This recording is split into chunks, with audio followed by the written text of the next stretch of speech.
tepadagi nima turibdi-yu? Qabrga o'xshagan narsa. Aslida u qabr emas, shunchaki belgi miramirga yozib qo'ygan. U odam ato bilan momo havoni yer yuzida uchrashgan joyi. Alloh taolo jannatda odam ato momo havoni yaratib turib aytdiki, hamma yo'lni sizlarga muboh qildim. Xohlagan mevadan yeringlar, illo mana shu mevaga yaqinlashmanglar. Agar yaqinlashsalaring fatakuna minaz zolimin, o'z nafsiga zulm qiluvchilardan bo'lib qolasizlar deb ogohlantirdi. Aslida men bir insonga zulm qilsam, meni zolim demaydi. Kimki shu sinov dunyosida o'zini jannatga olib kiradigan amallar qilib qolmadimi, o'sha insonni Alloh taolo Qur'onda zolim deb atayapti. Ya'ni odam ato momo havoniz bu yerdagi insonlarni hech kimi muhokama qilishiga haqqi yo'q. Faqat odam alayhisolamning zimmasiga yuklatilgan vazifa bizning zimmamizda bor ekanligi. U ham bo'lsa nima? Alloh taolo bizga ko'p narsalarni nima qildi? Halol qildi, illo ba'zilarini harom qildi. Agar o'sha harom qilgan, taqiqlagan narsalarga qo'l uradigan bo'lsak, biz ham o'z nafsimizga zulm qiluvchilardan bo'lib qolamiz. Ana endi o'sha suraning davomida aytadiki, shayton kelib turib aytdiki, Allohning nomidan yolg'on qasam ichib, nima uchun Alloh bundan qaytardi bilasizlarmi? Agar bu mevadan iste'mol qilsangiz, sizlar farishtaga aylanib, abad jannatda qolib ketmasliklaring uchungina bundan qaytardi deb yolg'on qasam ichgandan keyin ishondida odam hatto haligi mevadan olib bir tillik o'ziga, bir tillik momoxonaga beradiki, kiyimlari yo'q holatda bo'lib qoldi. Avratdan qo'llari ila bekitib, jannat daraxtlarning yaproqlaridan so'radi, bizdan Allohga osiy, gunohkor bo'lishni istamaymiz dedi-da, hech qaysi daraxt yaprog'idan bermadi, illo anjir daraxti berdi dedi. Shuning uchun anjir daraxtini o'tinini yoqib turib, agarotga solsangiz, ana shu agarotga qurt qumursqa tushmaydi. Lekin yolg'on ma'lumotlar ham tarqagan kitobda u nima, qaysi xonadonda yoqilsa anjir daraxti va qaysi uylarning ustidan uchib bo'lsa, o'sha yerga faqirlik, kambag'allik keltiradigan noto'g'ri ma'lumotlar tarqatilgan anjir haqida. Keyin anjirni mevasini yesangiz ham hazm bo'lmaydi, tanaga singib ketadi, illo o'sha odam ato bilan momoga yaxshilik qilganligini ajridan. Va mana shu yer yuziga bittasi Makka tog'iga, bittasi Hindistondagi toqqa tushirilgan. Odam ato bilan momo ikkita joyga. 300 yildan keyin uchrashgan, mana shu Arafot tog'ida uchrashgan. Shuning uchun Jabalur Rahmat deydi. Buni rahmat tog'i deyiladi va Arafot tog'i ham deyiladi.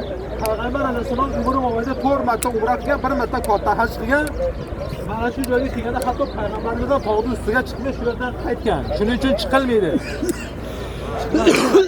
Ko'pchilik o'zi qadrda bo'lib o'sha qarab duo qiladi. Aslida bu yoqqa qarab duo qilinmaydi. Arablar to'g'risida bu qilayotgan amaliy shirk. Ka'baga qarab, tomonga qarab duo qiladi.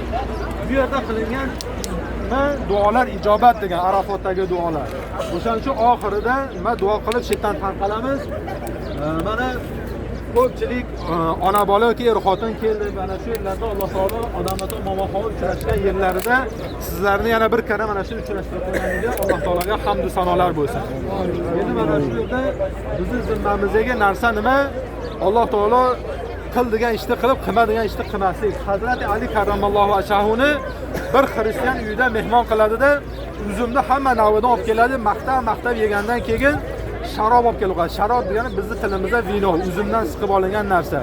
Shunda aytadiki, bu harom, bu ichmayman deganda, men musulmonlarga hayron qolaman. Ba'zi narsalarda halol sanaysizlar, ba'zida harom sanaysizlar deydi.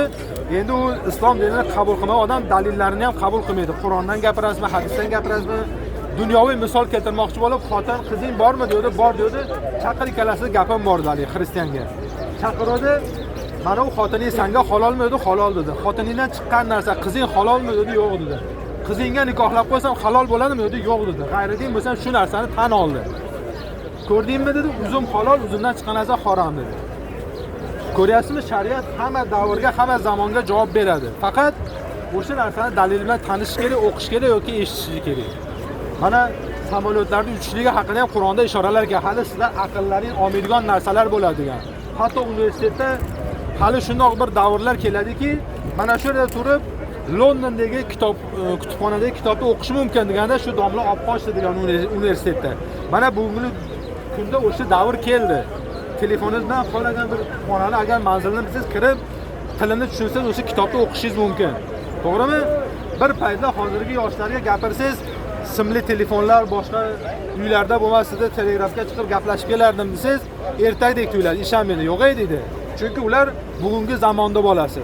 oldingi davrda yashamagani uchun u narsa unga erishdi biladi. Shuning uchun shariat hamma davrga, hamma zamonga javob beradi. Yasin bu dahro ibn Adama zamonni so'kadi, odam bolalar zamonni so'kma, zamon manman degan bor.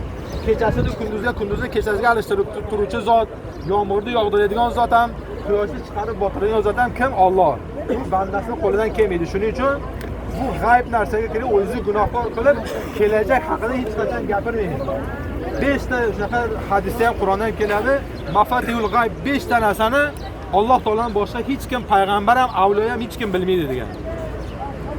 Bittasi o'sha mana o'zingizlarga borib o'g'il ekan, qiz ekan deyapti-yu, bizda bo'lgan voqeani aytib beraman. Bittasini 4 ta farzandi bor edi, 5-inchisi ham qiz deyishdi.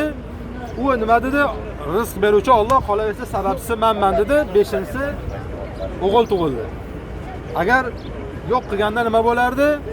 Bir umr armonda qolib ketadi. Qaytib bu inson farzand ko'rgan yo'q.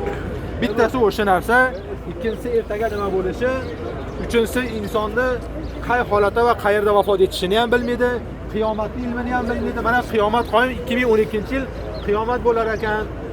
Undan keyin osmondan meteorit tushyapti ekan degan har xil bunkerlarga bekindi chet ellarda masalan, ko'rgansizlar.